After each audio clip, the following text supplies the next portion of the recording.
सिंदूर हम लोग लगाते हैं, अपना पैसा ले सकते हैं, बहुत कुछ कर सकते हैं, दंड लगेगा आप पर। हाँ। ये आंचल है, ये सब माथे पर डालते हैं। भाई माँ बन जाती है, इसका मैं बेटी बन जाती हूँ। अच्छा, अगर समाज दोषी है तो सरकार को सख्त कानून बनाना चाहिए कि कोई माता पिता अपने घर से परिवार से किन्नर बाल बच्चा को किन्नर समाज में नहीं दे, और न किन्नर समाज इसको लेने के लिए इसको मजबूर करे। किन्नर समाज बहुत लोगों के लिए अब भी अबूझ पहेली बना हुआ है। आखिर उनको लेकर क्या परंपराएं हैं, धार्मिक अनुष्ठान क्या होते होंगे। आप आमतौर पे कई किन्नरों को सिंदूर लगाते देखते हैं, लेकिन जब वे किन्नर हैं तो तय है कि उनके पति नहीं होंगे, तो फिर वे सिंदूर क्यों लगाते हैं। एक किन्नर अपनी आजीविका चलाने के लिए कोई न कोई उपाय करता है, काम करता है, संघर्ष करता है। व्यक्ति की मौत दुनिया का अंतिम सत्य है। सवाल यह उठता है कि जब कोई किन्नर यदि डेथ करता है, उसकी मृत्यु होती है, तो उसको लेकर क्या परंपराएं हैं। आमतौर पे खुशियों के अवसर पर घरों में जाने वाले किन्नर क्या किसी के यहाँ मौत होने पर भी जाते हैं, और वे सिंदूर किस नाम से लगाते हैं, क्यों लगाते हैं, श्रृंगार करती हैं तो उसके पीछे का आखिर पारंपरिक कारण क्या है। इन तमाम पहलुओं पर आज हम बात करते हैं तीन किन्नरों से। तीनों तीन जगह के हैं, और हम आपको इस वीडियो में ये बता रहे हैं जो सवाल आपके जेहन में किन्नर समाज को लेकर उठता है, उन सवालों को हम यहाँ रखेंगे और किन्नर समाज आपको उसका जवाब देगा। आप देखिए फोर्थ व्यूज का यह खास वीडियो। मैं उपेंद्र कश्यप बात करता हूँ कि किन्नर समाज के साथ क्या क्या समस्याएं हैं। लता जी, आमतौर पे किन्नरों की तो शादी होती नहीं, तो आप ये सिंदूर क्यों लगाएंगे। सिंदूर हम लोग लगाते हैं अपना गुरु के नाम है, सब चीज़ करेंगे गुरु के नाम है, अपना गुरु के नाम में करेंगे। गुरु हमारे नहीं रहेंगे तो सिंदूर, चूड़ियाँ, बिंदी, ये सब हम लोग नहीं लगाएंगे। जल तक मेरा गुरु रहेंगे तो हम लोग लगा सकते हैं और सिंदूर कर भी सकते हैं। नहीं मतलब जब गुरु नहीं रहेंगे, जब उनका निधन हो जाएगा, तो आप हिंदू जिस तरह के हिंदू विधवा महिलाएं जिस तरह की रहती हैं उस रूप में आ जाएंगे। हाँ, वैसे हम लोग विधवा हो जाएंगे। तो आप सफेद कपड़ा पहनेंगे, फिर सफ़ेद कपड़ा पहनने लगेंगे। अच्छा, रंगीन कपड़ा आप नहीं पहन सकते। नहीं हैं? नहीं पहन सकते हम। तो ये माने परंपरा चली आ रही है। हाँ तो आप भी किसी के गुरु होंगे, जी। तो वे लोग भी सिंदूर लगाते होंगे आपके नाम। हाँ लगाते तो हैं। आप किसी को शिष्य कैसे बनाते हैं। चेले, हाँ, चेला आप कैसे बनाते हैं किसी को, क्या चेला करना होता है हम लोग के आंचल है, सब माथे पर डालते हैं। माथे पर डाल कर करके नहीं। तो कैसे आंचल डालते हैं जरा आप बताइए। तो निशा पांडे जी हैं ये, और देखिए कि आंचल, देखिए गुरु जो है उनके सर पे आंचल रखकर उनको ऐसे हम लोग के डाले जाते हैं अच्छा आंचल। चेला बना लिए इस तरह हाँ, से एक डालते हैं। तरीका से चेला बना अच्छा, लिए अच्छा, हैं। प्रणाम करते हैं नहीं। हाँ, और इसमें क्या है, बस आंचल रख दिए और चेला कोई बन गया, या कुछ और कुछ? लड्डू खिला दिए हैं। लड्डू खिलाएंगे। हाँ, लड्डू खिलाते हैं इसको।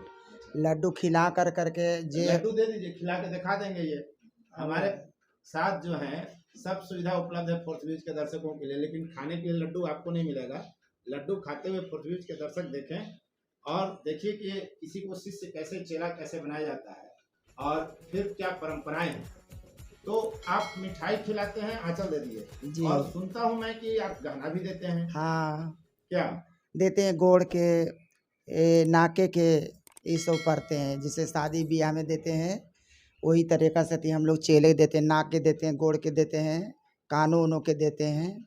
मतलब वो 5 थान गहना मिलता है। हाँ।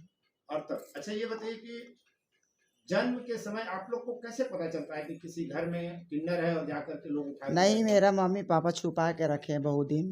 अच्छा, तो छुपा के रखे हैं बहुत दिन, तो हम धीरे धीरे सरेख हो गए। सरेख हो गए तो वो सारे टोला मोहल्ला में हम लोग के, मेरा मम्मी पापा भाई का सब बोलने लगा कि तुम्हारा घर में ऐसा पैदा हुआ, छक्का पैदा हुआ, तो हिजड़े पैदा हुआ। तो मम्मी पापा के बहुत मने कि चोट लगता था कि हमारे घर में ऐसा पैदा हुआ। तो मैंने आज ये लोग बोल रहा है हम लोग का, तो वही मैंने कि सियान हो लोग बाद में हम घर से निकल गए हैं। अच्छा, घर से अपना निकल गए हैं। तो कोई ले जाता है ना।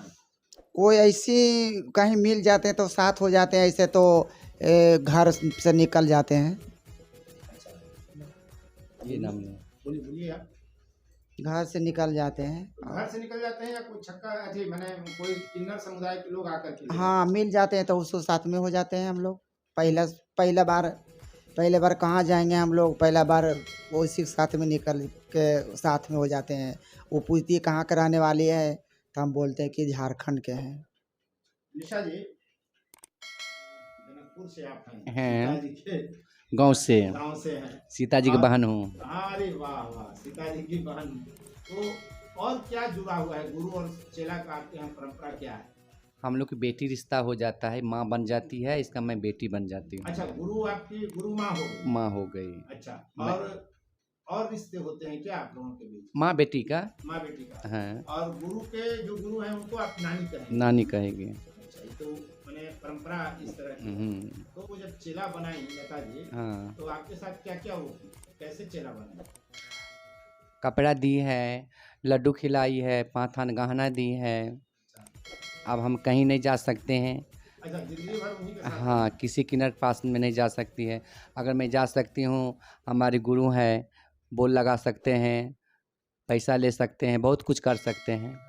दंड लगेगा। आप पर हाँ तो दंड गुरु लगाएंगे? हाँ, जो हमको रखेंगे हाँ। वो दंड इसको देना पड़ेगा। अच्छा, जो ले जाकर रखेगा उसको दंड देना पड़ेगा। देना पड़ेगा। तो ये बताइए कि बाद में अगर मान लीजिए कि कोई किन्नर समाज में कोई किन्नर अगर डेथ करता है, मृत्यु होती है, तो फिर क्या परंपरा है आपके यहाँ? क्या करते हैं उसका?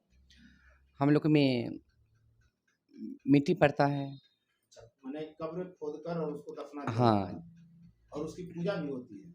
हाँ, पूजा पाठ तो करके इसको हिंदुओं अपने। में जिस तरह से 10वां और भोज होता है, हाँ, क्या वो भी सब होता है? सब कुछ होता है। 10वां भोज भी? हाँ, तो वो कौन कराता है, ब्राह्मण या मैंने कोई किन्नर समाज का है? किन्नर समाज करवाते हैं। अच्छा, किन्नर समाज के लोग मंत्र वगैरह हाँ। देते हैं। पूरा गांव भर लोग खाते हैं। अच्छा, और कोई अगर मान लीजिए कि किसी के यहाँ बच्चा होता है, शादी ब्याह होती है, तो आप लोग पहुंच जाते हैं। हैं। तो अगर आप जिस मोहल्ले में जिस जगह पे रह रहे हैं, हम्म, अगर वहाँ किसी की मृत्यु होती है तो आप जाते हैं या नहीं? नहीं अच्छा, आमंत्रण देगा तब भी भोज में आप ब्रह्मभोज नहीं खाएंगे? ना मृत्यु का भोज, मृत्यु भोज ना, नहीं खाते? नहीं हम लोग नहीं खाते। हम लोग खुशी मनाते हैं, गम नहीं मनाते हैं हम लोग। पूरे जीवन को मैंने खुश रखने का ये सब हाँ, उपाय है कि हाँ। गम में जाएंगे ही नहीं। नहीं, न गम में, और अपना दुख कभी कभी तो याद आता होगा, गम बहुत आती है, माँ बाप का याद आता है? बहुत याद आती है। कभी कभी रात को नींद नहीं आती है, बहुत रोती हूँ। माँ बाप के लिए। हाँ, तो माँ बाप से फिर संपर्क होता है कि नहीं आपका? नहीं मैं नहीं जाती हूँ। जाने पर रोक है या जाते नहीं? रोक है, पूरा गांव भर में रोक है। अच्छा, किन्नर समाज अपने मैंने चेलों को रोक देता है हाँ कि आप घर नहीं जा सकते? ना, गुरु बोलती है जाओ घर, फिर घूम आओ, तो हम कहाँ जाएंगे। हाँ, घर में भाई भतीजा सब कुछ है, घर में बहन है, सब कुछ है। अब हम जाएगी आएगी तो घर में शादी कट जाएगी, नहीं होगी ना। कहेगी तुम्हारे घर में किन्नर है तो कैसे शादी रुक जाएगी। अच्छा, इस कारण आप लोग नहीं जाते हैं माँ बाप से? हाँ, कि ताकि दूसरे भाई बहन या चचा गोतिया परिवार को कोई समस्या नहीं हो मेरे समाज सारे में। खानदान में कोई दाग ना लगे। तो किन्नर पैदा ले लेना तो न माँ के बस में हम्म। था न पिता के बस में, तो फिर कैसे समाज पर दाग लगा? सोचने वाले बुरा, हम्म? जो सोचते हैं बुरा आदमी है। अनंत प्रसाद जी, आप किन्नरों के साथ बराबर रहते हैं। अभी जैसा कि निशा पांडे जी ने कहा कि वे इसलिए घर नहीं जाती ताकि सामाजिक कलंक न लगे माँ बाप पर, उनके घर में शादी विवाह ये सब में दिक्कत नहीं हो और समाज उनको तंग न करे, प्रताड़ित न करे। ये तो बड़ी खराब स्थिति है समाज की। सच पूछे तो इस परंपरा का हम शुरू से विरोधी रहे हैं और आज भी हम विरोध करते हैं। और यही कारण है कि जब हम विरोध करते हैं तो हमको दर्द होता है कि काश मैं भी अगर इस तरह से पैदा होता तो हमारे साथ भी ऐसा ही होता, या मेरे घर में भी अगर कोई बाल बच्चा ऐसा हो जाए तो हमको भी ऐसा करना पड़ेगा। यह बहुत बड़ा कष्टदायक पल होगा कि बाल बच्चा पैदा करने के बाद न तो माँ का दोष है, न पिता का दोष है, न दादा दादी का दोष है, और न किन्नर समाज का भी दोष नहीं है कि किन्नर समाज के चलते हमारे घर में कोई ऐसा बच्चा पैदा हुआ। लेकिन दिक्कत तब होती है कि पोस पाल करके हम फिर उसको अपने से वंचित करते हैं और यह कहते हैं कि हमको शिकायत हो रहा है या हमारी शिकायत हो रही है। इसका हम घोर विरोध करते हैं। शिकायत नहीं होना चाहिए। जैसे हमारे घर में कोई विकलांग पैदा हो जाता है, अंधा पैदा हो जाता है, बहरा पैदा होता है, गूंगा पैदा होता है, पगला पैदा होता है, तो हम लोग रखते हैं कि मेरा परिवार है। उसी तरह से यदि हमारे घर समाज में अगर कोई किन्नर पैदा हो जाए तो ये तो गॉड गिफ्ट है, तो भगवान ने ऐसा किया, परमात्मा ने ऐसा किया, उसमें उसका क्या दोष है? तो फिर हम उसको क्यों अपने शरीर से, अपने समाज से, घर से बाहर निकालें?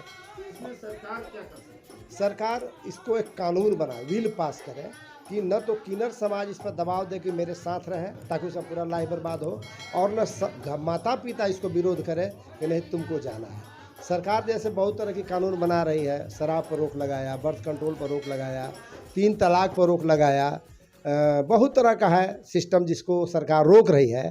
तो इसको भी सरकार को रोकने के लिए आगे आना चाहिए कि न तो किन्नर समाज बाध्य करे कि उसको लेने के लिए, और न माता पिता की मजबूरी हो देने के लिए। और जब से इस बात को हम समझे पढ़े तब से हमको दर्द होता है। ये कहानी हमारे सामने खड़ी है लता किन्नर। 8-10 साल पहले जब मुलाकात हुई, बात समझे, तो हमको दर्द इस बात से हुआ कि लता बोली कि हम अपने भाई के शादी में गए थे, तो हमारे माता पिता ने, और ये गई थी पूरा तैयारी करके, गहना कपड़ा लेकर के, हमारा भाई की शादी है, तो इनके माता पिता ने यह कह के भगा दिया कि तू भागो यहाँ से, तू आकर कुलक्षण है, तो अब शगुन कर दी, हमारे घर में शादी है, अब तुम आई है, जबकि बहुत श्रद्धा से बेचारी गई होगी। इसके लिए कहेंगे कि समाज को भी थोड़ा सा इस बात को समझना होगा, समझाना होगा कि कहीं से भी जन्म लेने वाला वो दोषी नहीं है, और ना हम दोषी हैं। अगर ऐसा होता ही है जैसे अभी बताया आपको कि पागल विकलांग पैदा होता तो हम लोग रखते हैं परिवार बनाकर, उसे हक ही हाथ देते हैं, शादी भी अगर जोग है तो करते हैं, नहीं भी करते तो उसको रखते हैं। उसी तरह से इन लोग को भी हम लोग को रखना चाहिए। इसके लिए अगर समाज दोषी है तो सरकार को कानून, सख्त कानून बनाना चाहिए। कोई माता पिता अपने घर से, परिवार से किन्नर बाल बच्चा को किन्नर समाज में नहीं दे, और न किन्नर समाज इसको लेने के लिए इसको मजबूर करे। इस तरह से एक सिस्टम बनता है तो आने वाला 100 साल 50 साल में शायद यह जो समाज जो उत्पन्न हो रहा, जो समाज, तीसरा समाज पति नर नारी और एक अर्धनारी का जो बन रहा है, ये रुक जाएगा।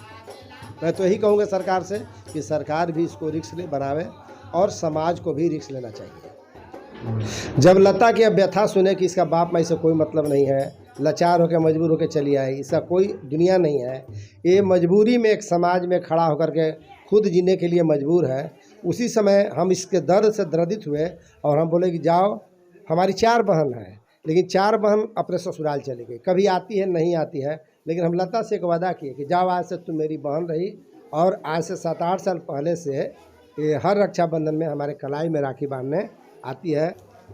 जैसे उसी समय से 7-8 साल से हमें इसे राखी बनाना शुरू कर दिए, और कही जाओ, आज से तुम्हारा हम भाई हैं, तुम मेरी बहन हो, तुम बराबर रक्षाबंधन में आना। ऐसे भी आती जाती रहती है, जैसे बहन की विदाई देना, सेवा सत्कार करना, मान सम्मान देना। हम और हमारी पत्नी, हमारी पतोहू, हमारा बेटा, पूरा फैमिली इस मान सम्मान देता है, हम बहन मानते हैं, और मेरा जितने बाल बच्चे हैं सब बुआ बुआ कहते हैं, हमारी पत्नी भी ननद मानती है, ताकि जिस घर से ये दूर हुई है, जिस घर से कलेशित हुई है, जो घर इसको इग्नोर किया है, उसका प्रेम स्नेह हम इसको दे सकें। कौन सा पर्व त्यौहार आप लोग मनाते हैं? हम लोग छठी करती हूँ। छठ करते हैं? हाँ, नवरातन करती हूँ।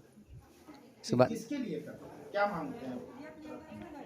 ये मांगते हैं भगवान पूरा जजमान खुश रहे, उसके बाद हम भी खुश रहें। मतलब आप लोग व्रत भी करते हैं तो जजमान के लिए? हाँ, मालिक करे जजमान अच्छा रहे तो हम भी अच्छा रहे।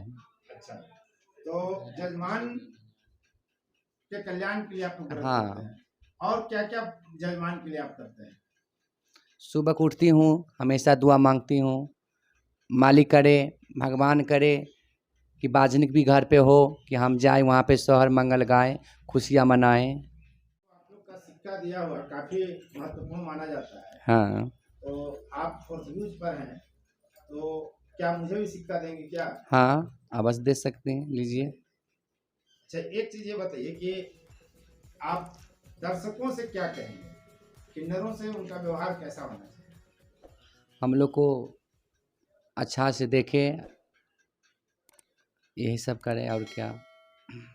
उम्मीद है आपको यह वीडियो अच्छा लगा होगा, आप नई चीज़ जाने होंगे। और किन्नरों की स्थिति देखिए कि वे हर समय जजमान के लिए सोचते हैं, जजमान के कल्याण के लिए, जजमान के भले के लिए सोचते हैं।